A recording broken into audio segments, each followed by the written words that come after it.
Hola, hola, bienvenidos amigos, compañeros de Escuela de Evolución, amigos y compañeros del camino. Qué bueno que nos podemos encontrar en estos mini audios que nos han servido tanto el último año para compartir información, estrategias, maneras de pensar, reflexionar, tal vez darnos cuenta que podemos hacer las cosas de una manera distinta. Y el último año nos han permitido no solamente acompañarnos y compartir energía e información importante, sino también sentirnos más cercanos en tiempos en que ha sido tan difícil la interrelación y las experiencias de la vida diaria para todos nosotros. Como pudieron darse cuenta aquí en el chat de Escuela de Evolución, les compartimos el primer audio video sobre la incertidumbre que precisamente hicimos o trabajamos hace un año más o menos en los primeros meses del comienzo de la pandemia. Hoy, un año después, cuando todos hemos pasado pues un año en el que muchísimas cosas para todos nosotros han cambiado, quiero compartirles una reflexión sobre algo que me han preguntado insistentemente la última semana y me he puesto a estudiar y a reflexionar sobre esto porque pues verdaderamente yo tampoco me había hecho esas preguntas tan precisas, y es lo que tiene que ver con las creencias.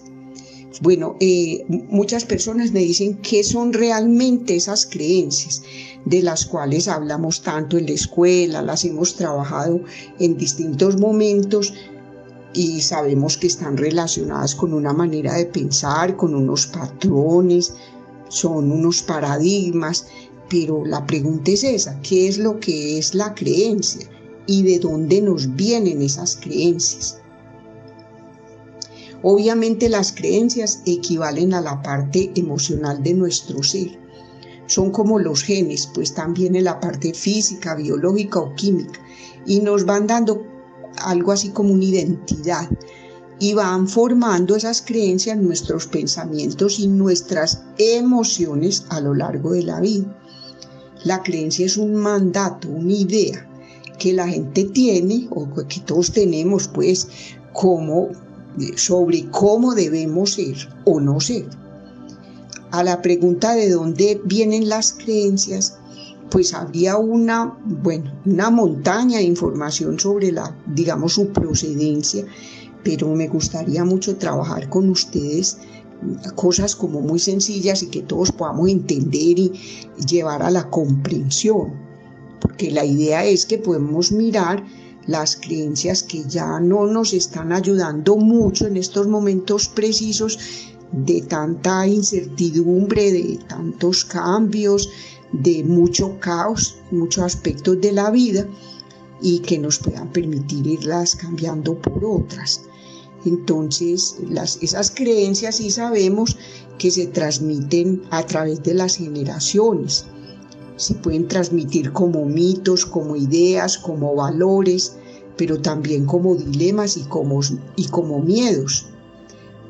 La cuestión es que esa transmisión es casi automática, de una generación a la otra. Y en muchas ocasiones ni siquiera nos damos cuenta que estamos repitiendo pautas de generaciones anteriores. Y no solo eso, sino que ni siquiera nos ponemos a cuestionarnos si creemos en eso, por ejemplo, si nos gusta o no un determinado valor para hacerlo nuestro, y si esas ideas van en este momento de la vida con nuestra manera de ser y de pensar. Pero por el contrario las repetimos en automático. Nosotros los psicólogos, cuando estudiamos todo este asunto de las relaciones familiares, por ejemplo, y de los conflictos de la relación familiar, decimos una frase que es, pues, digamos, como una ley: las familias se repiten a sí mismas o a sí mismas, pues. Esto quiere decir que generalmente lo que sucede en una generación a menudo se repite en la que viene, es decir, las mismas cuestiones tienden a aparecer de generación en generación. Obviamente como podemos pensarlo, pues y darnos cuenta todos, esa transmisión no se da como muchas veces de forma lineal. Por ejemplo, un papá alcohólico puede tener hijos totalmente abstemios, pero los hijos de este o de estos padres podrán a lo mejor convertirse en alcohólicos. Por eso es que hablamos mucho los psicólogos de un eje multigeneracional, o sea, a lo mejor de muchas generaciones antes. Y por eso cuando hablamos de familias, no nos podemos limitar a pensar en términos solamente del papá y los hijos, o sea, la familia de ahora, la que conocemos más cercana, porque nosotros debemos tener una visión más amplia que tenga presente pues esas generaciones anteriores, pero también el momento histórico que vivieron esos ancestros, las condiciones sociales en cada época, culturales, económicas y demás.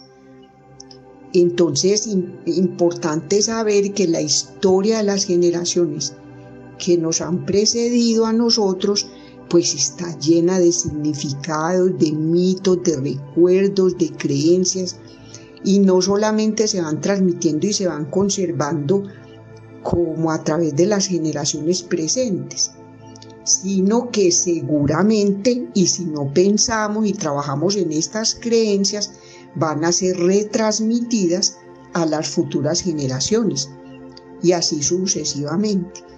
Un ejemplo de estas creencias son lo que llamamos secretos de familia. Yo creo que ustedes recuerdan que trabajamos mucho esto cuando vimos las heridas de la infancia, que no nos permiten ser nosotros mismos. Entonces esos secretos de familia pueden ser pues una cosa maravillosa o una maldición. Un ejemplo de esas creencias o ideas que se van transmitiendo. Por ejemplo, hace un tiempo en una determinada familia no se aceptaba una separación conyugal. No, en esos tiempos no había cosas como el divorcio, o eso no era tan común. Y como consecuencia se transmitía de padres a hijos o del padre al hijo y de la mamá a la hija una imagen muy precisa del matrimonio y de la vida de pareja, que excluía el divorcio.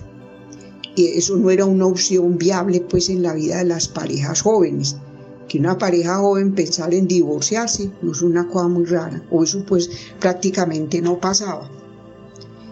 En eso pues no estoy diciendo si esas parejas eran felices o no en los matrimonios, sino que en su repertorio de creencias no existía o no veían la posibilidad de un divorcio. Yo recuerdo que los viejos de nosotros contaban que el señor fulano, que don Antonio, no se fue y dejó la familia. Entonces, miren, no era la cuestión del divorcio una posibilidad. Pues entonces, si un señor podía salir, se iba, que era como abandono, por no haber esa otra posibilidad en su marco de referencia de creencias. Y otro ejemplo era el de transmisión de modelos culturales dentro de la familia, como en las relaciones de pareja muy, muy violentas, cuando hace pues unos años no se escuchaba como ahora, pues que se puede hablar de eso, que hubiera tanta violencia en las parejas y en las familias. Eso, aunque fuera una verdad al interior, desde la creencia era una norma aceptada y había una prohibición de patrones violentos, pero de todas maneras veíamos que en muchas familias esas creencias eran patrones transmitidos y de alguna manera pues se heredaban a través de las generaciones. Eran esos papás que castigaban a los hijos, especialmente los padres, los varones, golpeando, castigando tremendamente a los hijos, porque esa era una creencia que se había transmitido de familia a familia o de generación en generación, que era que así era como se educaban los hijos y se enderezaban estos muchachos. Algo así oíamos en las familias tradicionales. Otra pregunta importante que podemos hacer es esa pregunta por las creencias en torno a las cadenas familiares. No es que hoy en día, cuando los muchachos se van a casar, no es que los papás les digan, bueno, que sean muy felices y si no divórciense. No, pues eso no funciona de una manera tan simple o tan directa. Pero lo que sí podríamos cuestionarnos es qué han visto estos muchachos jóvenes alrededor de su cultura, de su propia familia, cómo han visto esos comportamientos, qué conversaciones han escuchado en esas casas y qué ideas han circulado pues al lado de ellos con sus adultos, que le han dado forma a un patrón o a una creencia que puede ser aceptada o prohibida en un determinado momento.